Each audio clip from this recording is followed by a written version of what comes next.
வணக்கம். உலகத்திலே மிக சிறந்த பூஜைகள் யாகங்கள் நிறையவே இருக்குங்க. அதுலயும் நம்ம ரொம்ப சக்தி வாய்ந்த யாகம் பூஜைன்னு பாத்தீங்கன்னா ஸ்ரீ சத்யநாராயண பூஜை. அந்த யாகம் மட்டும்தான். வாழ்க்கையில பல யாகங்கள் நம்ம பல விஷயத்துக்கோசரம் பண்ணுவோம்.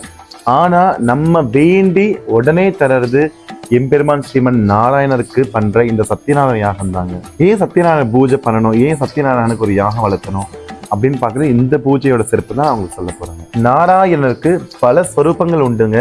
அந்த ஒரு ஸ்வரூபம் தான் இந்த சத்யநாராயணர். இந்த சத்யநாராயணோட மகிமை என்னன்னு பாத்தீங்கன்னா, மக்கள் வேண்டி இந்த யாகத்தை செய்யும் போது அந்த பலனை அப்படியே மக்களுக்கு திருப்பி கொடுக்கறதுனால தான் இவர் சத்யநாராயணர் என்று ஒரு பெயர் உண்டுங்க. இந்த சத்யநாராயணோட கதை என்னன்னு பாத்தீங்கன்னா, இந்த உலகம் எல்லாம் படைச்சதுக்கு அப்புறம் நாரதர் இந்த உலகம் எப்படி இருக்குன்னு சொல்லிட்டு பாக்குறதுக்காக பூலோகம் வராரு.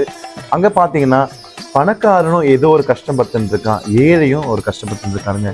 அவர் இங்க பார்த்துட்டு ரொம்ப கஷ்டப்பட்டு காக்கும் கடவுளான ஸ்ரீமன் நாராயணர்கிட்ட போய் கேட்கிறாரு, ஏன் இந்த அவஸ்தை, ஏன் இப்படி மக்கள் எல்லாம் ரொம்ப துன்புட்டு இருக்காங்க அப்படின்னு கேட்கும்போது சத்யநாராயணர் சொல்ற, நான் ஒரு அவதாரம் எடுக்க போறேன். அது பாத்தீங்கன்னா அதுதான் சத்யநாராயணர். இந்த அவதாரம் எடுத்ததுக்கு அப்புறம் மக்கள் என்ன பூஜை பண்ணும்போது அவங்க வாழ்க்கையில ரொம்ப ரொம்ப நிம்மதியா சந்தோஷமா இருப்பாங்க அப்படின்னு மகாவிஷ்ணு சொன்னாருங்க. மக்கள் என்ன வரம் கேட்டாலும் நான் அப்படியே தரேன். இதுதான் சத்யநாராயணோட கடமை. சாதாரணமான நம்ம மக்கள் இந்த சத்யநாராயண ஹோமத்தையோ பூஜையோ நம்ம பண்ணும்போது பகவான் மனம் இறங்கி நம்ம வேண்டிய வரத்தை எல்லாம் அள்ளி கொடுப்பாரு. இந்த சத்யநாராயண பூஜை எப்ப பண்ணுவாங்கன்னு பாத்தீங்கன்னா பௌர்ணமி தினத்துல பண்ணுவாங்க.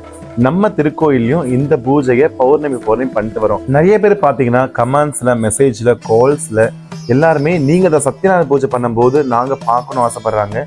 உங்களுக்காகவும் வெளிநாடு வாழ்ற மக்களுக்காகவும் நாங்க இந்த சத்யநாராயண பூஜை லைவ் போட போறோம். இந்த சத்யநாராயண பூஜை நாங்க எப்ப பண்ண போறோம்னு பாத்தீங்கன்னா, அனைத்து தெய்வத்தின் சக்தியின் உச்சம் பெற்ற நாளான 23ஆம் தேதி ஏப்ரல் மாசம் சித்ரா பௌர்ணமி அன்னைக்கு நாங்க இங்க பண்ண போறோங்க.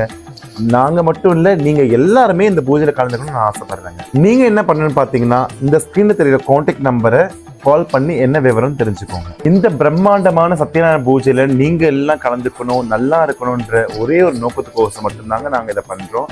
வேற எந்த ஒரு நோக்கமும் கிடையாதுங்க. நீங்க உங்க கோரிக்கையை ஸ்ரீ சத்யநாராயண சுவாமியிடம் வைங்க. கண்டிப்பா சத்யநாராயணன் உங்களுக்கு எல்லா அருள் புரிவாருங்க. அதுல எந்த ஒரு மாற்றமும் இல்லை. நான் இதை என் கற்பனையாக சொல்லலைங்க.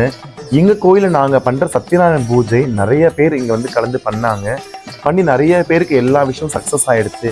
அதனால அந்த சக்சஸ் ஆன விஷயத்த உங்க முகத்தையும் நான் பார்க்கணும், உங்களுக்கு சக்சஸ் ஆகணுன்ற ஒரே நோக்கத்துக்கோசம் மட்டும்தாங்க இந்த வீடியோ நாங்க உங்களுக்கு செய்யறோம். நீங்க இந்த சத்யநாராயண பூஜை கலந்துக்கணும்னா என்ன பண்ணணுன்றது இந்த ஸ்கிரீன்ல ஒரு நம்பருக்கு கொடுத்துருக்கோம். அதை என்ன இன்ஃபர்மேஷன் தெரிஞ்சுக்கோங்க. சத்யநாராயண நிறைய பலன் பெற்று நீங்க சந்தோஷமா வாழ்க்கை வாழணுங்க. நன்றி, வணக்கம்.